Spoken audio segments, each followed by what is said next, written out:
Good morning, Punky. Thank you for joining us.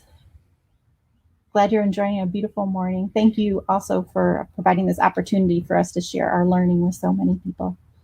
As we're getting signed on here, some of you may not be familiar with the Association of Fundraising Professionals. So we have a really short video, a 1-minute video that we'd like to share with you, just about one person's perspective on what AFP means to her. So Paul, do you want to cue that up here a minute, and we'll be back right after that.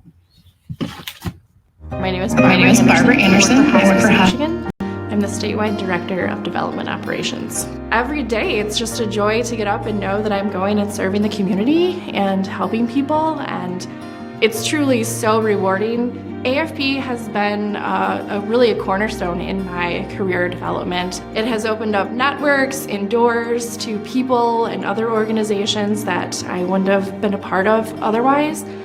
It's a great, supportive group of people that have had similar experiences and are always there to lend an ear or a helping hand, and we all want to see each other achieve and do well.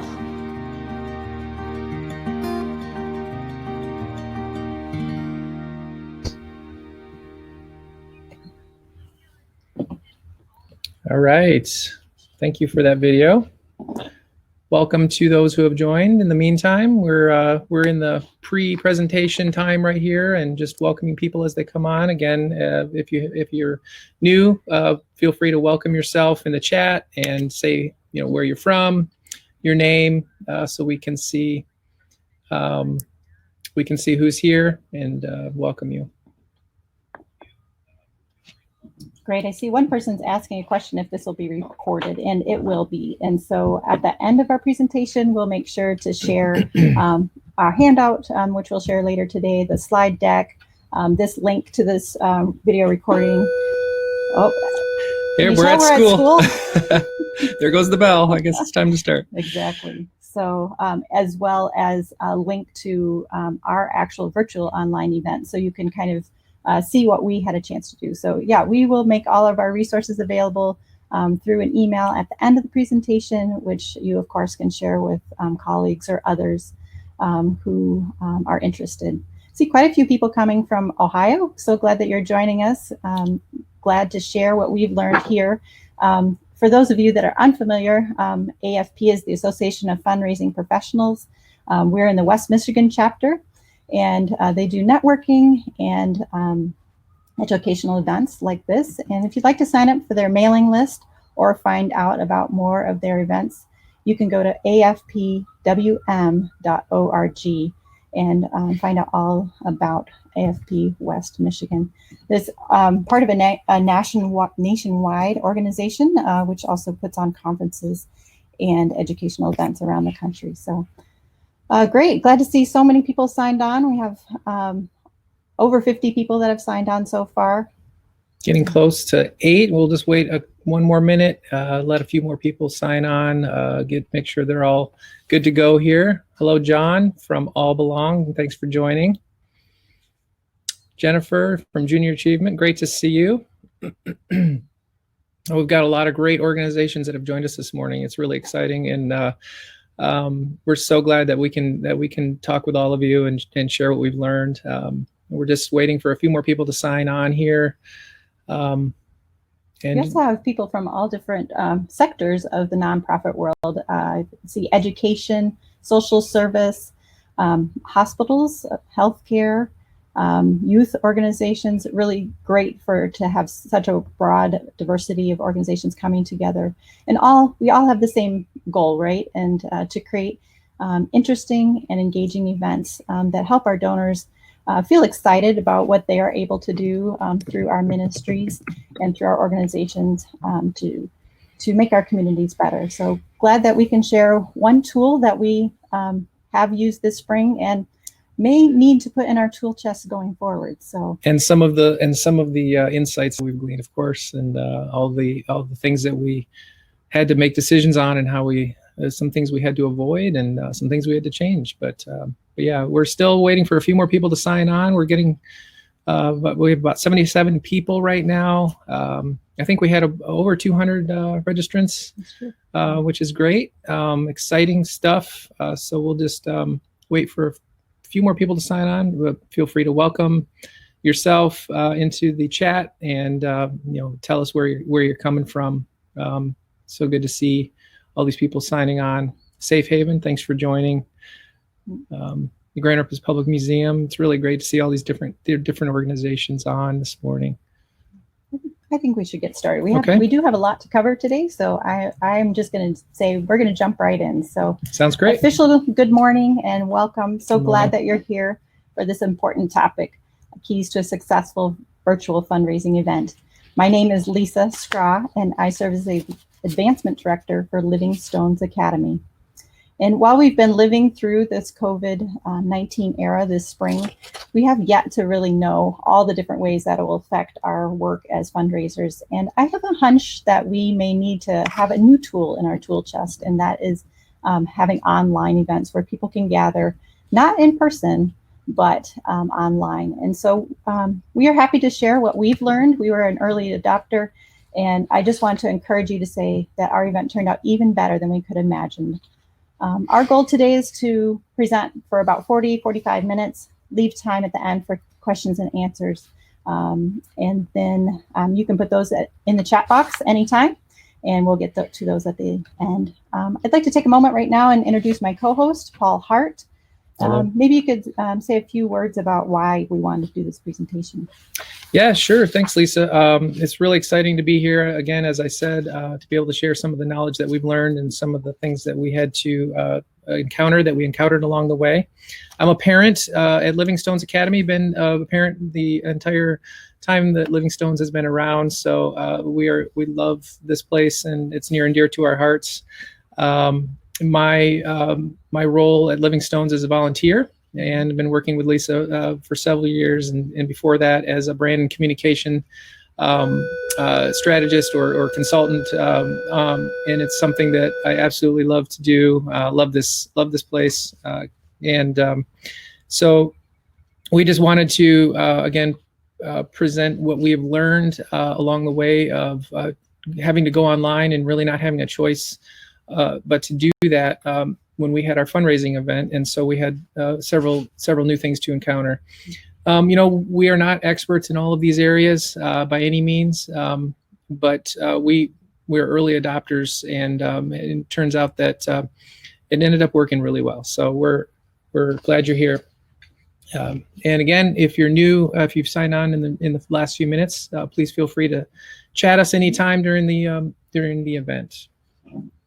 Great. Thanks, Paul. Yeah, as Paul said, we are early adopters, and we just are happy to have a chance to share what we learned. And we had people that helped us along the way, and we just want to pay that forward. So let me just give you an overview of where we're going today, what we have planned. So we'll give you some context about our organization and our event. We'll talk through the technology that we used and how we actually did the virtual event, followed by principles that we always keep in mind in doing our fundraising events. And that held true for our online events, we found as well as what we learned. And again, send any questions you might have into the chat during the presentation. We've got our colleague Corrine on the back side handling all of those and keeping track of all those, and she'll let us know which ones stand out that we can answer at the end. Great, thanks. As I said, let me give you a little bit of context, a little bit of overview of who we are and our organization.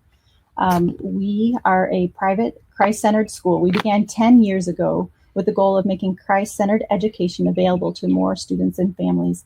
Our goal is to break down barriers and welcome families, no matter their economic, racial, or cultural background, and to create a community that's diverse and supportive of each other. Today, we describe ourselves as unwaveringly Christ-centered, academically rigorous, and radically inclusive.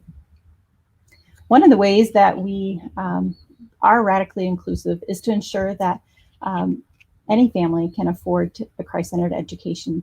And so our donors provide donation dollars to come alongside every family and to support each family. So family pays what they're able, and our donors come alongside and fill the gap between what families are able to pay and our full cost of tuition. So we do have a lot of funds that we need to raise, but we are really intentional in our fundraising practices. We have three specific things that we do each year and limit it to those three. And our annual fundraising event is a beloved tradition that we do each spring, and it raises about 20 to 30% of the total fundraising dollars. However, this spring we were already a little bit behind, and we were about 25,000 behind where we wanted to be in February when we were starting to plan and really execute our fundraising event. So this year we needed to raise 35% of our budget. So a sizable challenge ahead of us. As I mentioned earlier, our fundraising event takes the form of a gala. And we have, it's a very tight program. It's 2 hours. The first half is social time over appetizers. Our donors and families love to connect, see each other. And the second half is our program, where each year we find new and compelling, fresh ways to tell our mission and why we matter.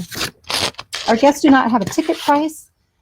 We do raise dollars ahead of time by reaching out to our business sponsors. So that gives you a little bit of sense of just our event, and that'll give you the context as we're talking through, like, what did we actually do?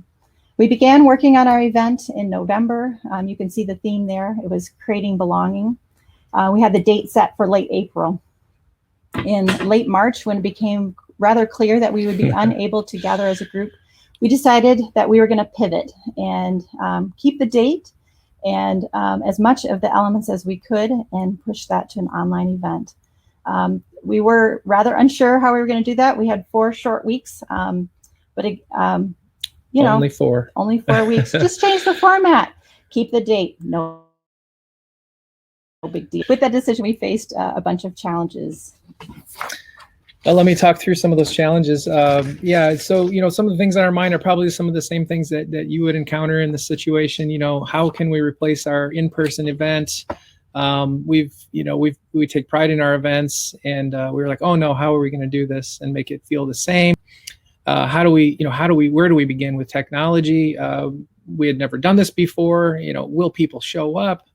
How will they know what to do? And will we actually raise as much money as we usually do or as we need to? So we had quite a bit on our minds. The big one that I'm just curious what you all think, where you are all at right now. And the reason that you're here, several people have signed up. There's obviously a need for this kind of event, and so we're just really curious and wanted to have a little bit of feedback from you, a little bit of interaction from you right now. What's your biggest challenge? What are you facing in your job? What are you facing when it comes to fundraising? Feel free to just throw a few things in the chat, and we'll just respond to those as they come in. Do you see a question there about getting slides after the program? We will definitely send those out. And there's also going to be a video of this entire presentation online that we will send out to you. So that should be great for you to be able to use in your organization as needs be. So I see a lot about technology in here, some questions or some comments coming back from that. What else is on your mind right now?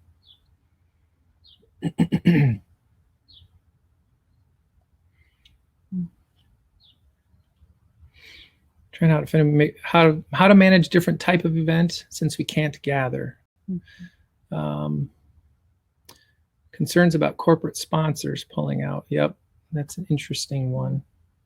Did we have corporate sponsors?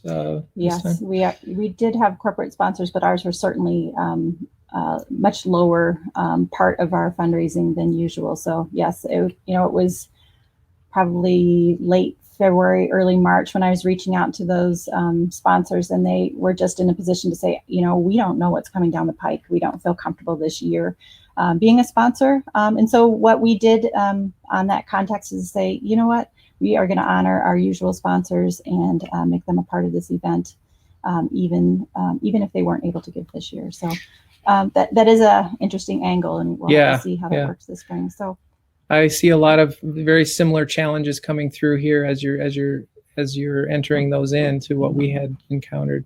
Yeah, Lisa. Yeah. So yeah, thank you for sharing. these are definitely some challenging times where we're having to rethink a lot of what we do. But I also believe that this presents some opportunities. And I want to share this quote that I've been holding on to from Bob Teedy, Leading with Questions. And he sent this out in late March, and I've just been holding on to it and want to share it with you. So he writes, "I believe some of the most creative and invaluable ideas will emerge from the challenges we are facing. They will be discovered and implemented well when we work together, even if we are physically apart." And say that again. Yeah, so I think that's part of, for me, what this is today. We are all physically separated and apart from each other, but I hope we can continue as a profession to honor this conversation and share with each other what we are learning and what we are seeing.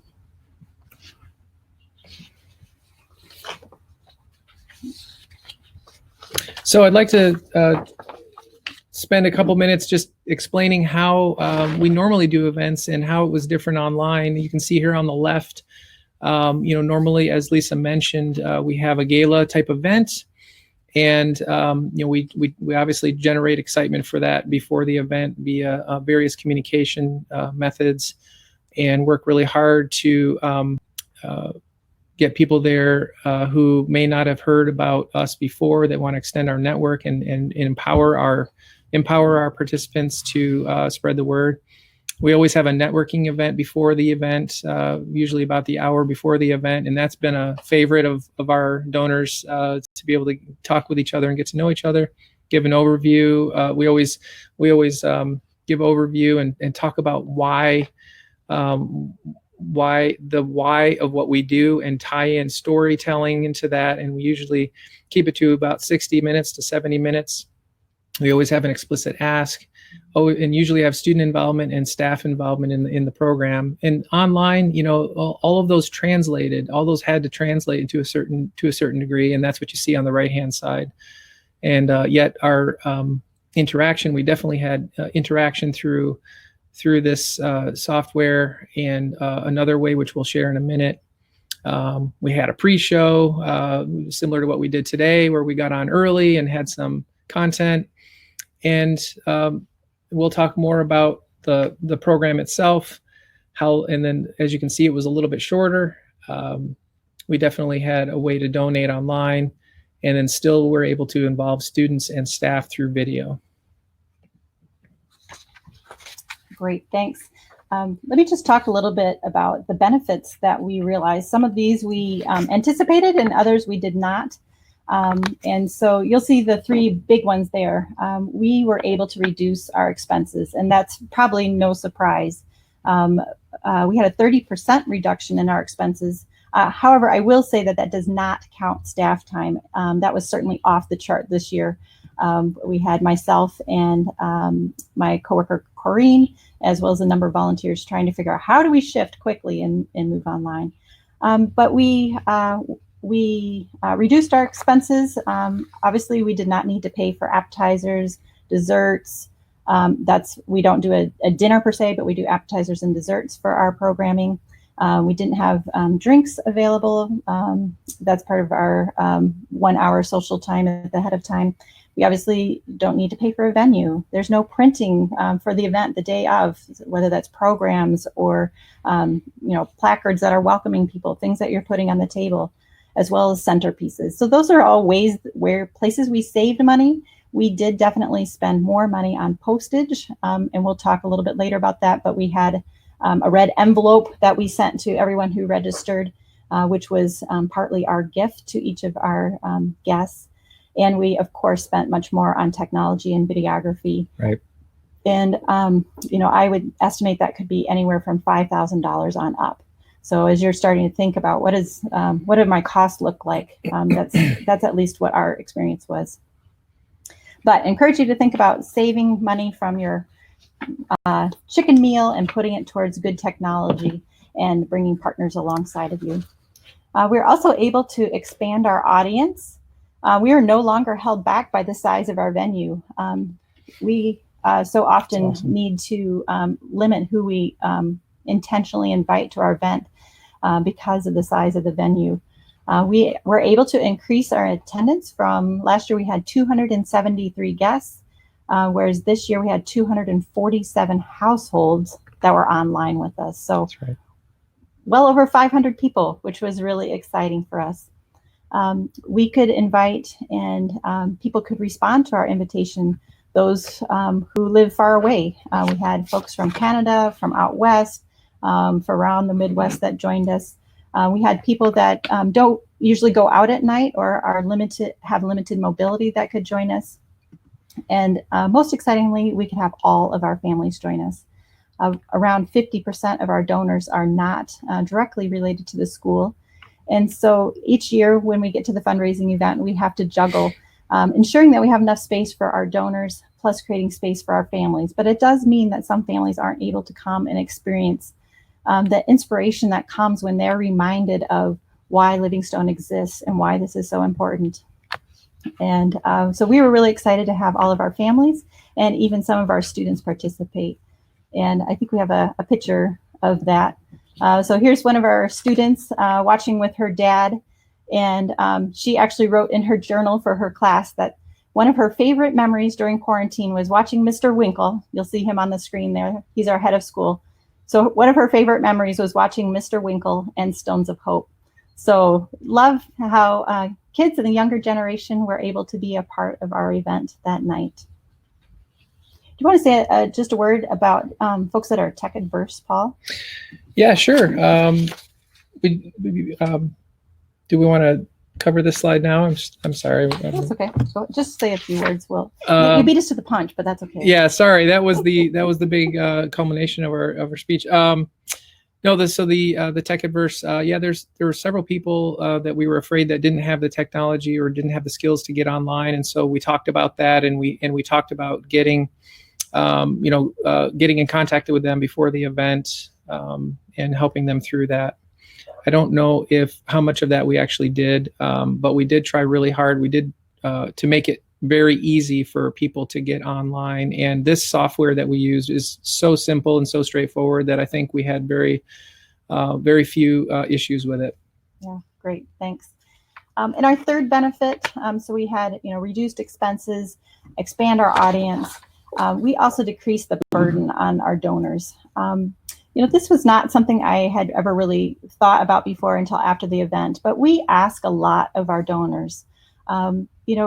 For me, I often think that, we're doing such a favor for them. We're creating this great event. And we are creating an awesome opportunity for them to be reminded and of the importance of what their donation can do, what changes they're able to see and realize.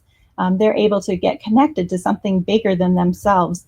And those are all worthwhile goals. But I didn't consider, what does it take for a donor to come to an event? They have to get in their car. They have to figure out what are they going to wear that night. If they have family, maybe they have to get a sitter or arrange a meal for their kids. And with this online event, a lot of those things were taken away. As one of my donors said, you know what? It was an easy yes. I knew I could sign on and it would be 1 hour of my time. I didn't have to worry about all those other things. And he also shared that because it was an easy yes, it was even easier for him, even easier than usual, to share it with his friends and say, hey, we're going to do this online event. We'd love to have you with us. So another one of those benefits that I had not really anticipated. I could just say a word. We see some questions coming in, and just a quick answer on some of these. We will talk more about the red envelope in a minute.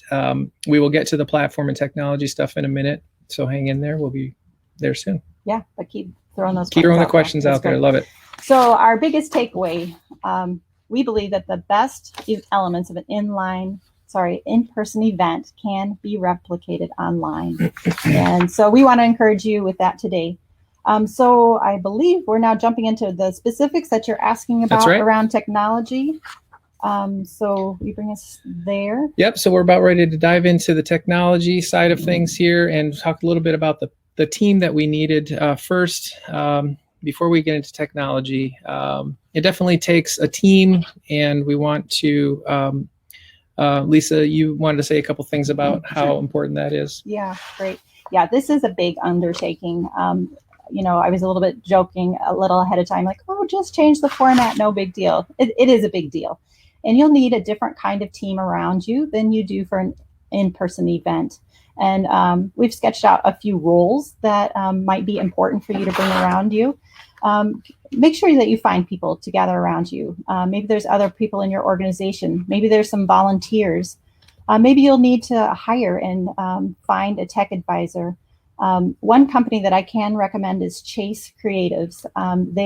We've done equipment rental with them in the past. They've done some technical advising. They are very well versed in live streaming, and are servicing all of Michigan. So I definitely would recommend Chase Creatives. We also have a videographer that we've worked with, and if you're interested in that, you can send us the email. And I should say too that some people play more than one role. In this case, I was the advancement director and project manager. Paul was the experienced designer and visual designer, and we hired the videographer and received help from Paul and the videographer with the technical advisor. So, but just a reminder that you'll need a different kind of team around you. All right, with that, I'll jump into the technology. So we did consider several different pieces of technology, online technology for the event. You can see here, Facebook. I'll tell you what we learned about each of them. Facebook, we felt like it was a little bit there was too much of a barrier of entry for people.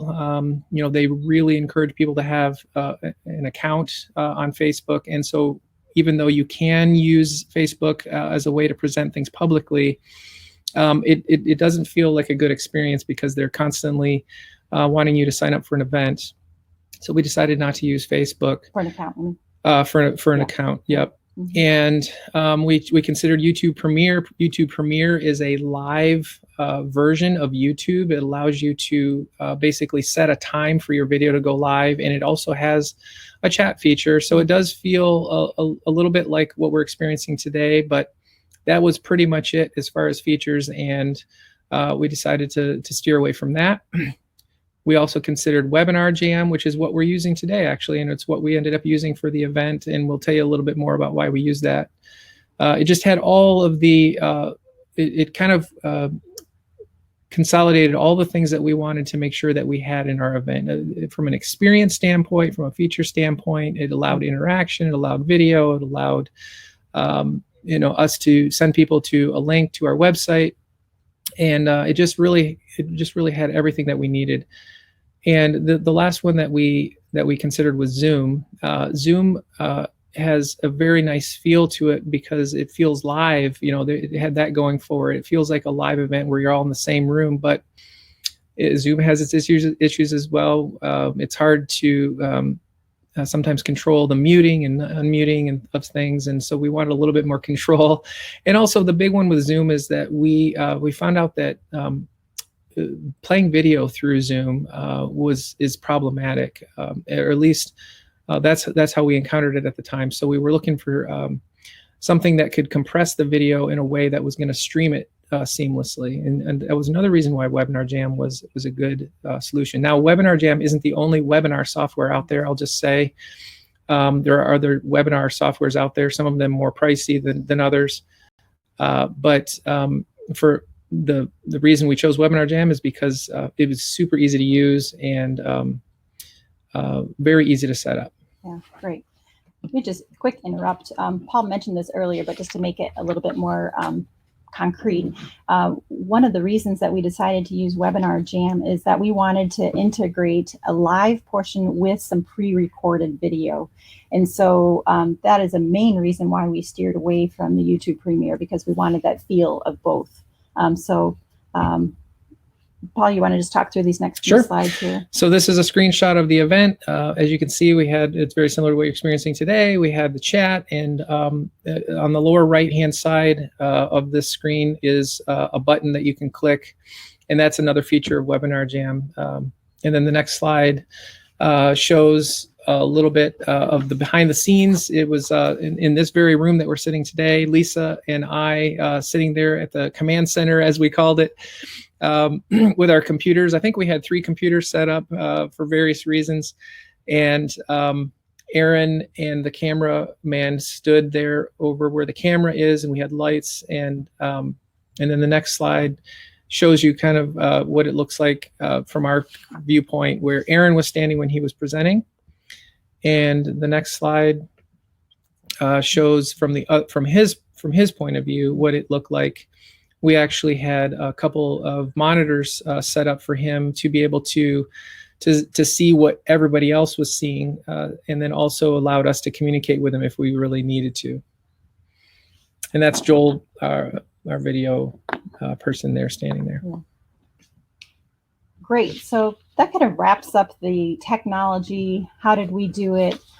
You might have more questions.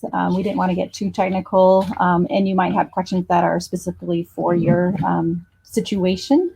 At the end, we'll share our email addresses, and you are more than welcome to email us, and we'll provide whatever help we can, or steer you into the right direction.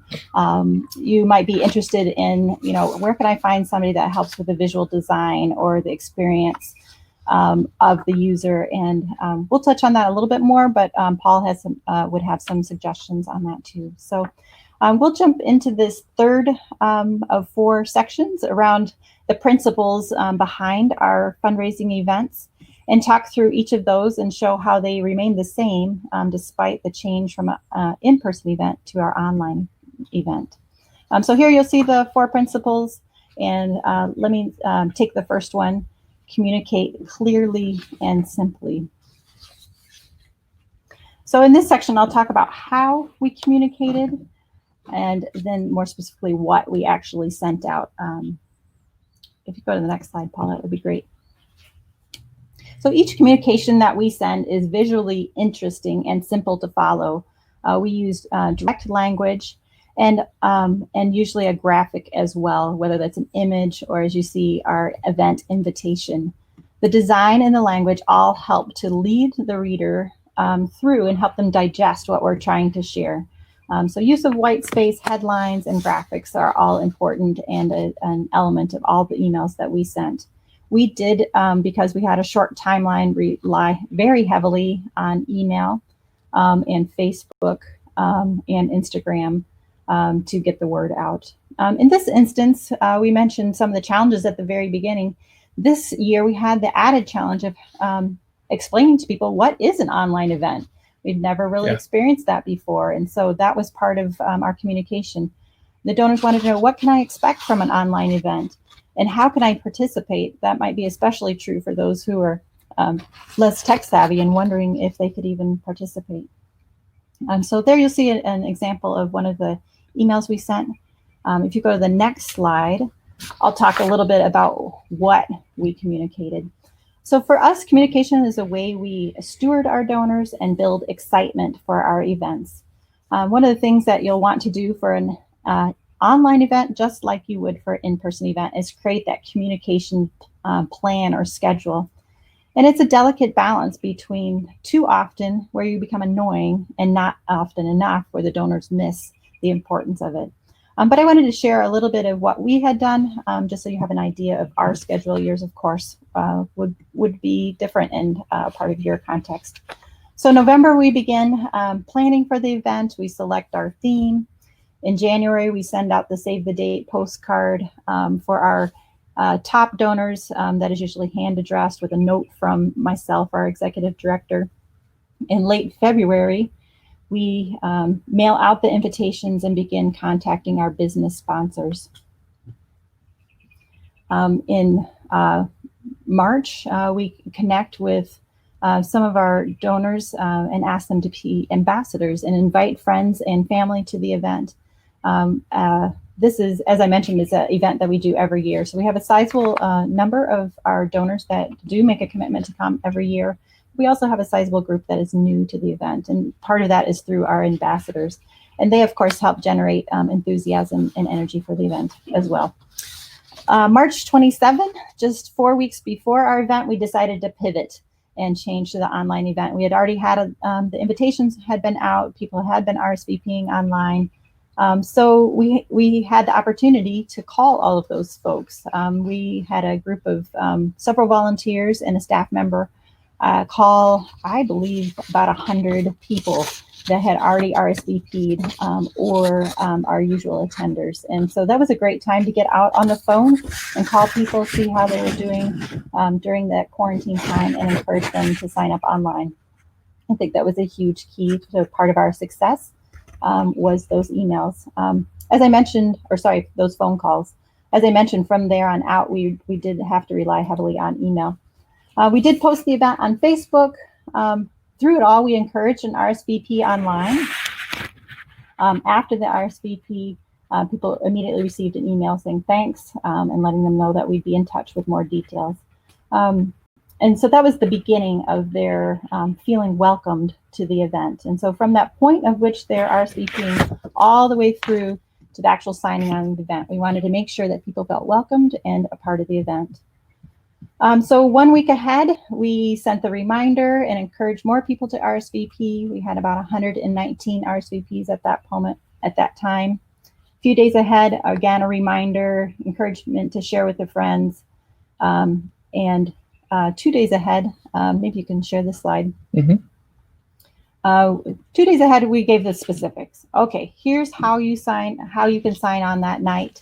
And for us, it was just simple. Here's the link. All you have to do is click the link and sign in with your name, and you'll be on. We also included a timeline. This, again, is part of the donor experience. What can I anticipate, or what can I expect from this event? So you see a brief timeline that we gave for folks. Paul's mentioned that pre-show idea. We weren't, you don't have an exact start time. People can sign on at any moment from 10 minutes ahead, maybe even 15 minutes ahead, all the way through 15 minutes after you started. So we wanted to ensure when people signed on that they would have a good experience. So we included some fun elements and created some energy right from the start, right from when people signed on. So make sure to include a timeline, let your donors know what to expect.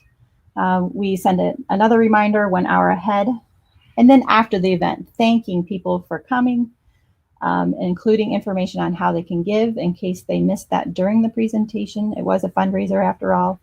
1 week after, we sent the recording of the event, and 2 weeks later, we gave the update on the fundraising.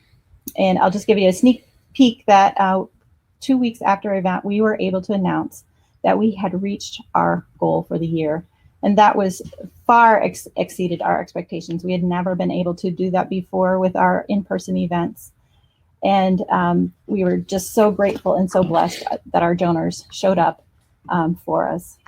We didn't have 1 or 2 big gifts that made that big difference. We just had a lot of people giving what they could and stretching to ensure that our mission could continue forward over this spring and summer. So that's a bit about communication. Paul, you want to talk about telling your story? I'd love to. Well, the next principle that we always keep in mind with any event that we do is all about telling our story. And it's such a big part of our events because we believe in it so much. And the thing that we strive to do with any event is obviously communicate our mission. It's all about the why of what we do. We want people to be able to engage with that story themselves, the donors, and we invite them in. We always invite them into that story. So we very much focus on our mission. And what we do is we meet as a team beforehand, obviously, and talk about, okay, what has happened this year? What stories do we have that exemplify and really amplify our mission? And usually, without a doubt, there are several that pop up and we're like, oh, that's really great. And so this year we ended up highlighting one of our teachers who has just a great story to tell. She had done a version of her story before at a school event that we had, and Lisa and I looked at each other afterwards and said, oh my goodness, that's such a great story. We have to use it. And she's a very articulate storyteller as well. It was very much on mission and on brand, if you will.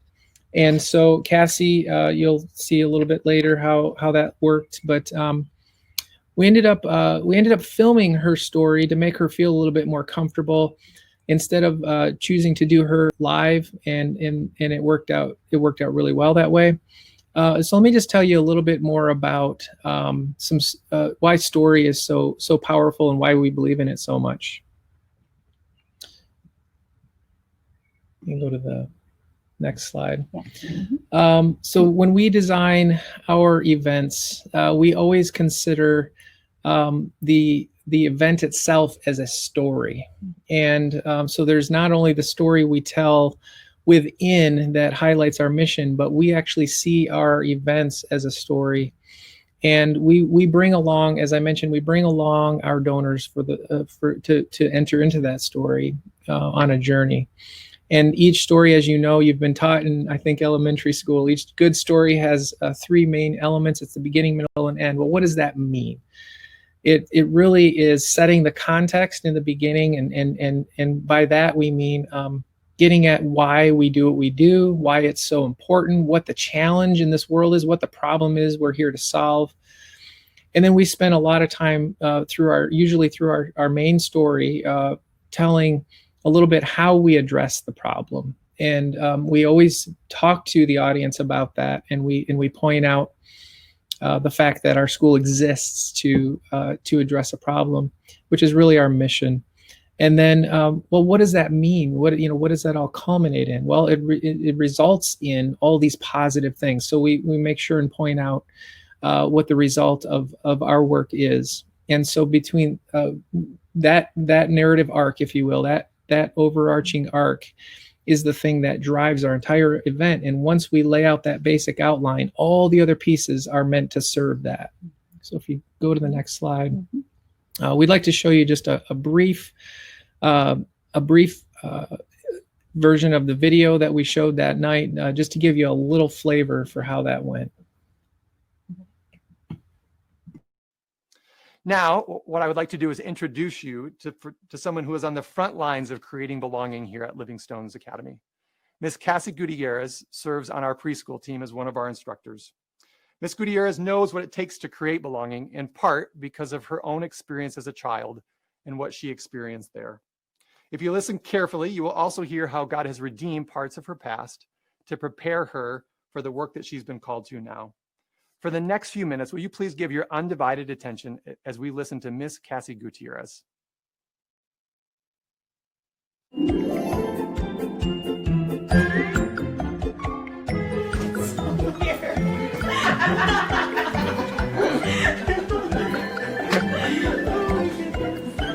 What a time, folks. Good evening, LSA families. My name is Cassandra Gutierrez. Many of you may already know me, but I'm a preschool teacher here at Livingstone's Academy. All right. Well, that was just a brief version of the entire event that we had. So you got to see a little bit of that. That was live, or I mean, that was captured as is. So you got to see all the way it worked, switching and all of that. So we just had a little fun there with Cassie and the way they transitioned during this time. Great. So I'm going to talk about principle number 3, fostering community. And for us, this is stewarding your donors. For us, we mentioned already that Oops, we missed one part. We skipped that part. Yeah, that's right. Okay. Sorry. Well, if you have questions, we can go back to that. So for us, the event fosters community. It fosters community in the sense that our donors are connected to our mission, but they're also connecting to one another. And so one of our challenges, as we've mentioned, is how to develop that sort of camaraderie, that feeling of I'm part of something bigger with an event online.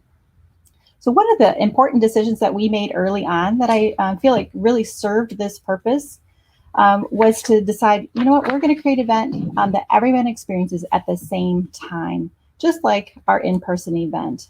And looking back, that was a bit of an aha moment. We created an experience that the donors did not want to miss. They RSVP'd, they put it on their calendar. We moved them from thinking, oh yeah, that might be nice, I should do that, to making a commitment to join us. We also fostered that movement to, yes, I want to be there with this red envelope. We've mentioned that a few times. You can see that in the picture.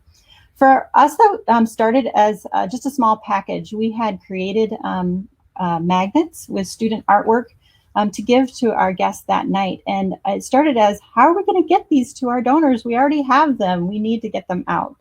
And slowly it took on a life of its own and became something even bigger than that. So we sent a gift to our donors, but we also used it as a way to encourage people to sign up and RSVP early so we could make sure to get that envelope out to them. You also see the little sticker on there. We encourage people not to open it when they received it, but rather to wait to the event. And so during the event, there was a time when Mr. Winkle, our head of school, said, okay, now's the time to open up that red envelope. And, people have been holding on to it for a while, wondering what's inside it. And so then they received our gift. It also was a vehicle for us to be able to send a pledge card, which, of course, as a fundraising event, was a key element to also including in the package. Paul, if you go to that next slide, we have just the photos. So you'll see the student artwork and a sticker that we sent there. Another way that we fostered the community is with the chat, as you experienced a little bit together when we first signed on. And it also has a poll function in that webinar jam feature. And we could ask people to fill out the poll. Where are you watching from? Are you from Grand Rapids or West Michigan? And people could see the results and see who else was watching with us. And so with both of those, everyone felt welcomed. We had a number of volunteers and also a staff member that were greeting people as they signed on. And you can see just a small portion of that chat there of people welcoming and saying hey to each other. It was especially poignant as we hadn't seen each other for a number of times. But all of this served for people to feel welcomed and to feel like they were seen and part of the event. We have one section that we wanted to share with you. I think, well, we're almost close to time, so maybe we'll skip on that. Sure. And keep going forward. So our last principle is create a great experience. And Paul, maybe you can say a little bit more about that. Yeah, so this is kind of the culmination of a lot of things that we've already talked about. Creating a great experience involves communication and planning and intentionality and thinking through all those details. But I just wanted to highlight this as a principle that we definitely hold high in the events that we plan. And what does that mean? What does it mean to create a great experience? It really takes intentional effort. And we think of the whole event as really a journey, as I mentioned before. In some ways, we have to look at every single step. And so this is just an example of how that works, how that looks behind the scenes. This isn't actually from our event, but it is very similar to some of the things that we do when we plan. We force ourselves to sit down and think through all those steps. And by doing that, it really just reveals those areas where we need to pay more attention. And that allows us to then sort of brainstorm and ideate around those very key moments that we want to pour into. And there's obviously a lot of different ways to make a one moment work really well and special. And so if you go to the next slide, I just put down here a little bit of thought around what does it mean to create a good experience. And really it kind of boils down to this. It's casting a vision for your participants early on, and that started way back in communication. It also happens in the event itself, but then actually inviting them to participate, and that is simply as just asking them to do so, but really just breaking down the steps for them, explaining how it works, how this thing we're going to do works, and that's true no matter if it's a live event or an online event. And then also take a leading role with them, but do it in a way that feels a little bit more like a guide or a Sherpa than being too overbearing. And it's important to lead people and show them where we're going. And when you're moving through any of this, remove as many barriers as you can. And what that does is it really just gives people more confidence as they move forward. And then celebrate with them. Celebrate the little moments of success. If you receive an email from somebody that has figured out how to do something they didn't know how to do before, congratulate them. and just as an example. So these are kind of the principles that we use in everything that we do. Great. Thank you, Paul. So we're getting to our last section, and you've heard much of this already, but what did we learn? And you'll see some of our top pieces there. I believe we've touched on all of those, so I don't need to say any more. We're getting close to the question and answer time, feel free to send those in a chat. And our colleague Corrine is going to highlight 2, 3, 4 of those that we can answer right now. Again, if we don't get your question, please email us after, and we're happy to try to answer those as best we can. One thing that we haven't talked about is be prepared for people that don't stay tuned in the whole time. Right. And as a fundraising event, that you really don't want to miss the opportunity to remind folks that it is a fundraising event. So we actually had 2 points in our program where, Paul, can you just show folks that button? Yeah, under that's that right. offers piece. So we had 2 points in our program where we shared the Donate Now button. For folks. It's under offers. Do you see it on the side there? Paul didn't have to do this part before. Sorry, this is my job. I'm new to this. Here, I'll do it.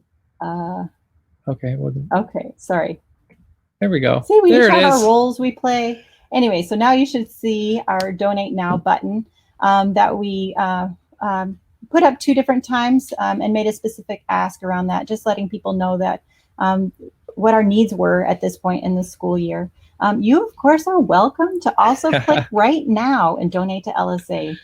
We, of course, don't expect that, and but that it does work quite easily. People were able to click here, go to our website. We did have a number of people that told us that they were unable to donate that night, and I don't know. We have to look into that, whether it was we just didn't have a robust enough channel into our website, but that was also possible through that pledge card that I mentioned. We sent the follow-up email, which again gave the link to our website of where people could donate. Can I make a comment on the one balanced live and canned content? Somebody had a question in the chat, and it's something we definitely wanted to mention. You know, as I talked about that storyline, we really wanted to have a live feel to our event, and that was one of the reasons we decided not to use YouTube and Facebook, or YouTube, I should say, Premiere, because it would require us to can all of our content. And so we actually saw our event in retrospect as a live event that we had content added into. And so we really think that that was the right move. It really created an atmosphere of it being everybody together, which has a lot of power. So great.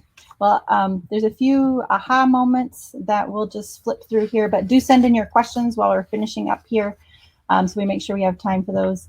This one's one just to watch your pacing. We showed you that clip of the transition between Mr. Winkle and our teacher. Just like in an in-person event where we take a moment to watch the person, leave the stage and the next person to come on, we realized that you actually also need that in an online event. So while you're trying to keep it as short as possible, we at first eliminated those transitions, but it was like overload, too much information. So make sure you leave space to breathe. And that goes towards the experience comment as well.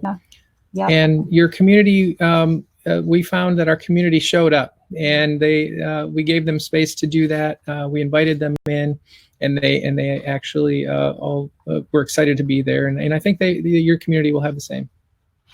Here, again, as much as possible, try to lead people, especially those that are less technical savvy. You can think of a variety of ways to do that. And lastly, just a reminder and an encouragement, you are able to create an awesome online event. That's right. Just a quick note about results. We had touched on these before, but we experienced an 83% increase in participation from the number of people that were able to join us in person to online. We had a 48% of increase over last year in gifts and pledges, and so grateful for that. Again, those our sponsorship gifts were significantly down. We had about $12,000 to make up there, in addition to the $25,000 we were already short. So this was a significant event for us. far exceeded my expectations of what we were able to do. We had 39% more gifts, and our average gift size increased by 7%, which is notable because many of our larger gifts come from our business sponsors. So we'll leave you with a few. I'm going to, Paul, maybe you can flip through the donor quotes, and I'll just start looking for what questions we want to answer. Sounds good.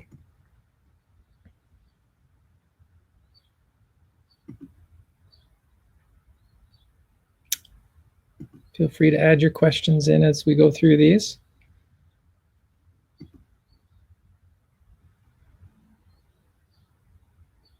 You'll see that our hopes were realized in that our donors were felt inspired, they were engaged. So many people commented, "Oh, we didn't want it to end," and that's where you want people to be at the end. Like, I wish it could go on even longer.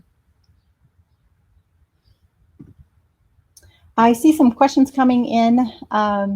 We did not charge, we mentioned this early on, so we did not charge people to attend. That's our model. People know that it is a fundraising event and that we will have an ask at the event. So there, we did not have a ticket price. We have sponsorships and then gifts that come in during that time.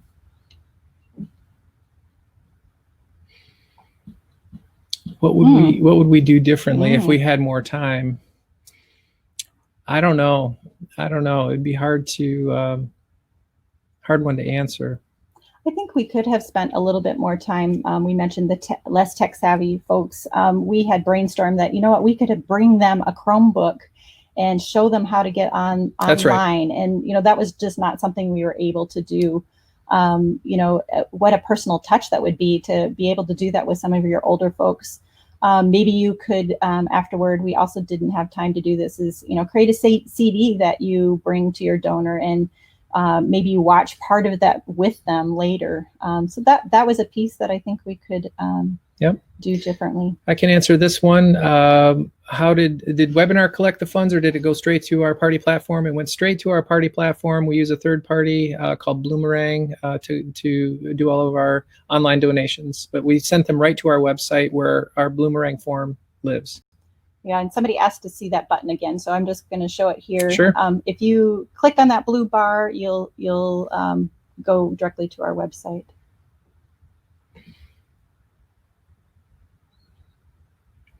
You mentioned at the beginning the 5,000 for technology, but Webinar Jam looks to be less than 1,000.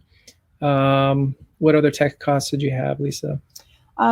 You would need, if you saw that one slide where we had the lights, we had camera, we pre-recorded Cassie's speech, and so needed a videographer for that piece. So we had a videographer on site for, you know, half a day to film that. He came back the night of to help us with actual production. He had that equipment that we needed to make it look really professional. One of the things we did not mention is we didn't use, because we had pre-recorded material, we also wanted the actual presentation to be done through a camera, and that was a technical piece that Chase Creatives can help you figure out. I see a question about the briefly describe the roles, an experienced designer versus visual designer. So I play the role of experienced designer. Think of me as the wedding producer, the person who watches all the details, but designs the intentionality of the event, and the visual designer designed all of the artwork and the graphics that we used. And then during the event, Lisa and I put it all together into the presentation. I saw one other question. Where did it go? Somebody asked about when in our program did we do the specific ask. I believe as we were getting started with our event, so we did a 15-minute pre-show, and then Mr. Winkle officially welcomed people and then invited them to open the red envelope, and at which point he could talk about the pledge card and just encourage people to make a gift. So that was early on. We'll send you a link to our live event that we did for Stones of Hope, and so you can see that also how that worked. And then after the story, where you really have the emotional understanding of what the mission meant. Right. That's typically what we do with our in-person events, is only do it after you have that full emotional experience of understanding the problem, seeing how Living Stones answers that and the result. So then we did that again at the end. And I believe that's where we often talk about having 3 to 5 emotional touch points in an event like this. Allows the user or the participant to engage, and so we try to work in fun and into those events, but also heartfelt moments into our events, which help that. Is there a downside to recording it all ahead of time? Yeah, I believe there is. I believe that that was another thing that we tried. We actually recorded the entire event, and as we watched it, we just felt like it just was canned. And that MC role, especially that Aaron played. Aaron played both the MC and head of school role in this. He does a lot. He's very articulate, but it just didn't feel right. And so that was when we decided, actually not too long before the event, to pivot and go to live. I believe that was Monday. The event was Thursday. Yeah, it was very, very short, but I'm so glad we did. I think maybe something just to touch on there. You may not have an executive director like we do that is really great in front of the camera. And I just encourage you to think of someone who could do that for you. In the past, we have used a parent to play the MC role. She's done a fantastic job. Don't feel obligated just because someone has a specific title to have them be your MC. You really want that person to be warm and engaging and comfortable so that your guests feel welcomed and they feel comfortable. So think through, maybe there is a volunteer or another person associated with your organization that could be your MC. We're getting close to 9 o'clock here, so I will just flash up here. Where's our email addresses? And again, we'll send you a link to this presentation. Thank you so much for joining us today. I hope it was encouraging to you. Take what we've learned and make it your own. Bring it into your context. Create your event. Stay in your lane. Whatever principles you use for your event, it can be translated to online event. Just take time, think it through. Your donors will be excited for you to try something new. And so we hope this is an encouragement to you. Again, we're happy to answer more questions. To send us an email. We'll make sure to send you the slide deck, this recording, and also the live recording. Anything else to add, Paul? Thank you very much. No, I agree with everything you said. So thank you very much for participating. So glad that we can share our knowledge. Thanks for attending. Great. Thanks so much. Take care.